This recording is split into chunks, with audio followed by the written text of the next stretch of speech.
Good morning, students. Welcome to Parshur National Senior Secondary School, Class 12, English Medium, Subject Chemistry.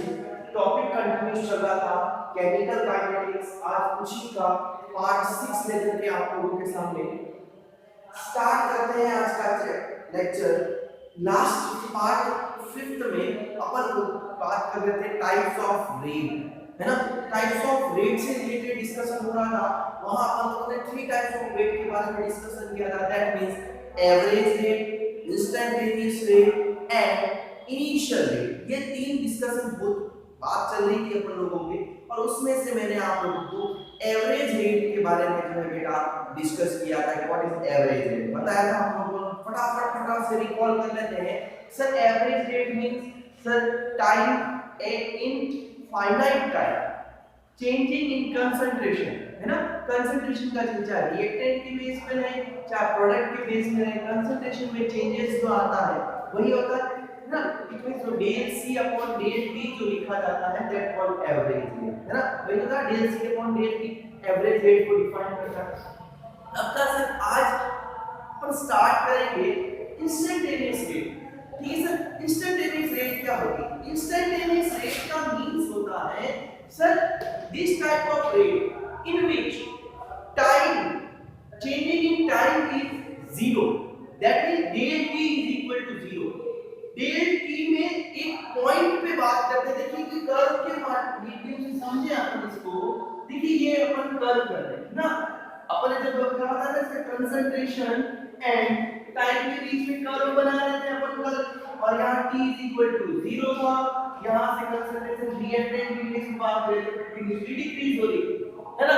और अपन ने equation t1 time and t2 time पे लिया था, तो यहाँ से अपन ने एवरेज रेट को निकाला था c1 एंड c2। बट हम कह रहे नहीं, we find the at एक certain point पे यहाँ अपन ये लिखते हैं कि सर ये del t is 10 power 0। del t क्या हो? 10 power 0। del t का मींस क्या हो? del t that means जहाँ टाइम इंटरवल बिल्कुल क्या हो? 0 हो, टाइम इंटरवल ही नहीं हो। अब यह कहेंगे सर इस पॉइंट पे t टाइम पे मुझे क्या चाहिए? रेट ऑफ रिएक्शन चाहिए। That point, that specified point, यानी एक सिंगल पॉइंट पर हमें रेट ऑफ रिएक्शन अगर कैलकुलेट करनी चाहे that's called instantaneous rate. It means here del t is given to 10 power 0, जहां del t की वैल्यू 0। del t की वैल्यू 0 का मींस क्या हुआ? यहां से एक बात करते हैं कि साहब टाइम में चेंजेस बिल्कुल भी नहीं हो, इंटरवल होना ही नहीं। हमने कहा था t2 - t1 तो ये देखा था अपन लोगों ने, बट यहां टाइम इंटरवल इज 0। तो इसी पॉइंट पर जो रेट ऑफ रिएक्शन कैलकुलेट की जाती है दैट्स कॉल्ड इंस्टैन्टेनियस रेट। अब कहां से पॉइंट मैथमेटिक्स के अकॉर्डिंग, पॉइंट को जो मेरी ये स्लोप निकालते हैं, स्लोप, ये स्लोप ही क्या होता है? Slope is called instantaneous rate. समझ गए ना? कैसे कैलकुलेट करेंगे हम? इस पॉइंट मैथमेटिक्स में स्लोप ही उसकी क्या है? Instantaneous rate. रिएक्टेड इक्वेशन देखा आप लोगों ने। तो सर इसको जब इतने टाइम कम टाइम की बात करें तो इसको शो किया जाता है dc अपॉन dt की फॉर्म में। किस में किया जाता है? dc अपॉन dt की फॉर्म में, और यहां del t is equal to 0। ये याद रखिए क्या होगा? dc अपॉन dt की फॉर्म में शो करेंगे, जहां del t क्या होगा मेरे बच्चों? del t 0 होगा। याद रखना मेरी बात को। Limit little bit changes in instantaneous rate and initial rate, but यही मेजर डिफरेंस समझता है कि सर यहाँ स्लोप जो होता है ना, वही क्या होगा आपका इंस्टैन्टेनियस रेट के रूप में डिफाइन हो जाएगा। पहले डिफाइन है आप लोगों के पास। तो यहाँ से इंस्टैन्टेनियस रेट क्या होगी? जहाँ del t का means time interval is equal to 10 power 0। Time interval आपको शो नहीं होगा। इसी को रिप्रेजेंट में किया जाता है del c upon del t, और जहां ब्रैकेट में लिखा मिल जाए आपको इसे del t गोइंग टू 0, यानी टाइम इंटरवल 0 हो जाए, उसको हम क्या बोलेंगे? इंस्टैन्टेनियस रेट बोला जाएगा। क्लियर है? अगर प्रोडक्ट की यहां पर देखेंगे तो यहां से नोटिस करेंगे प्रोडक्ट का फॉर्मूला जो अपन लोग सर इस फॉर्मेट में था ध्यान देना, यानी प्रोडक्ट हमेशा क्या होता है, टाइम की कंपैरिजन इंक्रीज होता जाता है। वही अपन ने कहा था सर ये C1 ये T1 ये T2 ये C2, ये देखा था यहाँ कंसंट्रेशन थी यहाँ टाइम था।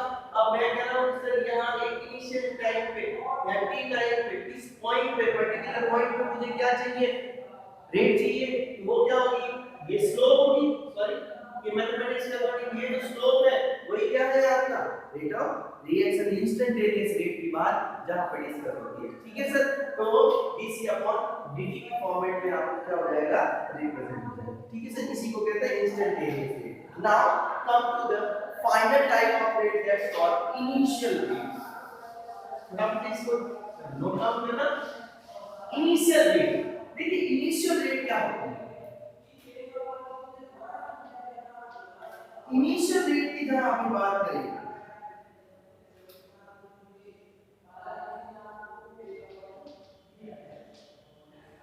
इनिशियल का मतलब स्टार्टिंग पॉइंट। इनिशियल का मतलब क्या है, स्टार्टिंग पॉइंट, यानी t इज इक्वल टू 0।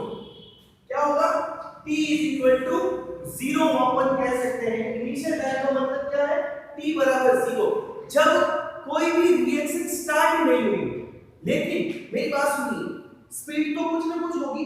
आप एक एग्जांपल बता देखिए, बाइक चला रहे हो, बाइक आप कंटिन्यूअसली मतलब जब बाइक स्टार्ट हुई नहीं, भागना चालू नहीं हुई, लेकिन उसकी कुछ ना कुछ वेलोसिटी जरूर होती है, कुछ ना कुछ स्पीड। आपने रेसर वाला जो एक प्रोग्राम आता है आप लोगों ने देखा होगा, उसमें आप क्या देखते हो कि सर वो कंटिन्यूअसली क्या करता है, स्पीड को एक्सीलरेटर को कंटिन्यूअसली से चलाता रहता है, और उसके पैर जो होते हैं वो ब्रेक पर होते हैं, है ना। इट मींस जैसे वो ब्रेक छोड़ेगा वो भागना स्टार्ट हो जाएगा, है ना। तो जब भागने की कंडीशन होती है उसका जो स्टार्टिंग पॉइंट होता है that's called initial rate, time is equal to 0। अब यहां ध्यान रखना, वहां हमने कहा था del t is equal to 0, that means हम ये कह रहे थे कि सर टाइम में इंटरवल नहीं है। हम क्या कह रहे थे, टाइम में इंटरवल नहीं है।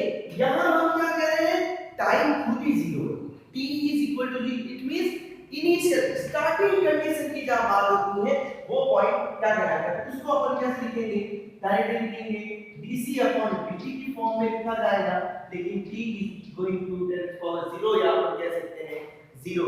इस कंडीशन को स्ट्रेट फॉरवर्ड कहते हैं इनिशियल कंडीशन। क्या बोला जाता है बेटा, जैसे अपन रिएक्टेंट की बेस पे लेते हैं वही कंसंट्रेशन, ठीक है सर, यहां है ना, टाइम है या कंसंट्रेशन है। अब कैसे ये जो पॉइंट ना, ये स्टार्टिंग जहां से हुई स्टार्टिंग पॉइंट पे हम क्या बोलेंगे, इनिशियल रेट बोलेंगे। ठीक है सर, समझ बात हुआ, तो स्टार्टिंग पॉइंट को क्या बोलेंगे, इनिशियल रेट।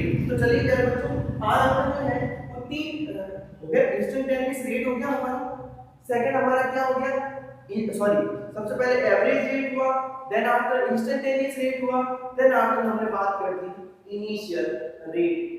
ठीक है सर, ये टाइप्स ऑफ रेट या रिप्रेजेंटेशन ऑफ रेट के बारे में डिस्कस हो गया। चले आगे, ओके नाउ नेक्स्ट हेडिंग आ गया, आपको फटाफट से लगाएंगे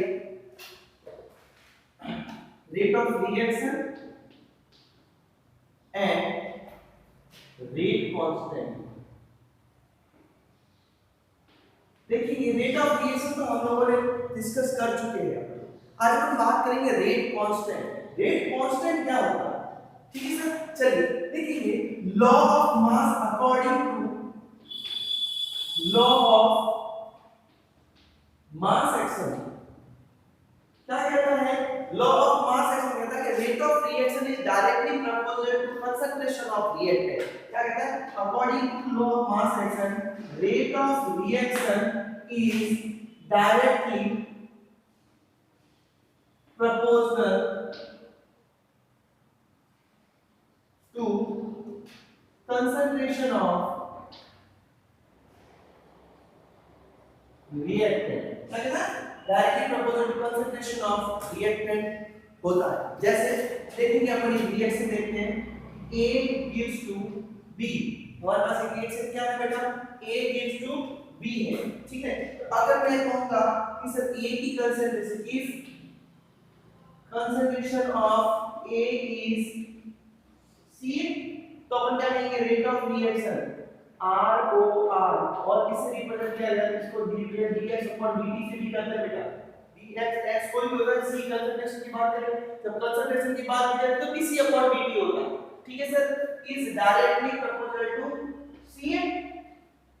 तो यहाँ अपन एक प्रोपोर्शनल का साइन बनाएंगे, क्या होगा dx upon dt is equal to kCA। here k is proportional constant, here k is proportional constant and also called rate constant या specified constant।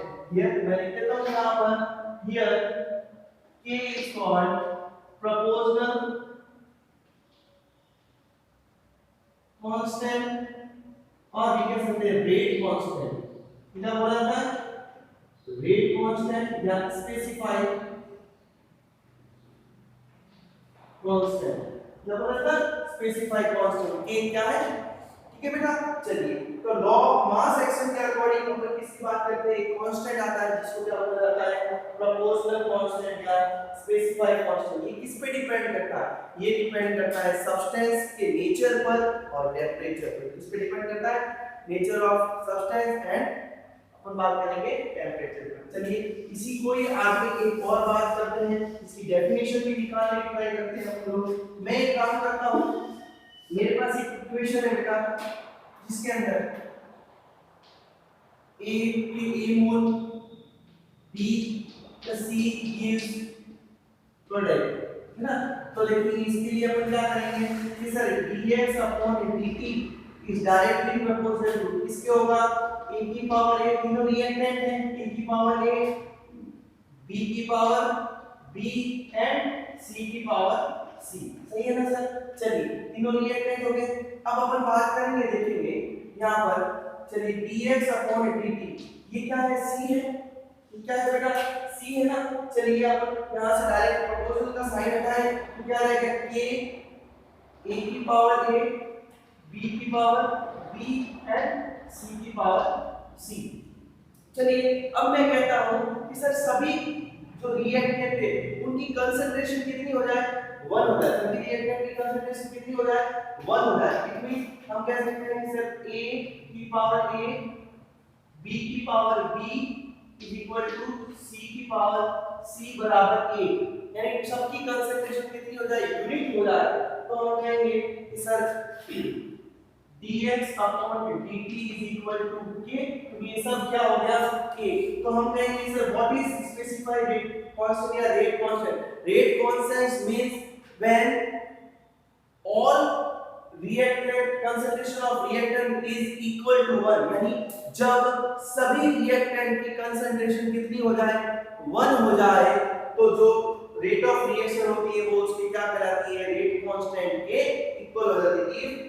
Every reactant concentration is equal to unit 1 हो जाती है, तब जो rate of reaction होती है वो किसके इक्वल होती है, रेट कांस्टेंट के। या हम कहेंगे जब सभी रिएक्टेंट की जो कंसंट्रेशन वो यूनिट हो जाए तो जो रेट ऑफ रिएक्शन होती है वही उसकी रेट कांस्टेंट के इक्वल होती है, dx upon dt is equal to k।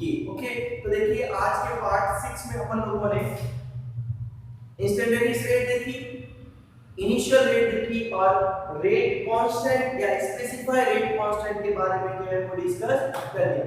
Next part में अपन यूनिट से रिलेटेड बात करेंगे, मोस्ट इंपोर्टेंट यूनिट्स को डिराइव करेंगे फॉर्मूले का, और कुछ zero order, first order, second order की यूनिट्स के बारे में डिस्कस करेंगे। आप कंटिन्यूअसली बने रहिए हमारे साथ ताकि अपन लोग जो है वो इससे आगे डिस्कस कर सकें। आई होप आपको क्लास समझ में आई होगी। स्क्रीनशॉट लेकर के इसको कॉपी में नोट डाउन करना है ताकि आप अपना बात कर सकें। Thank you so much.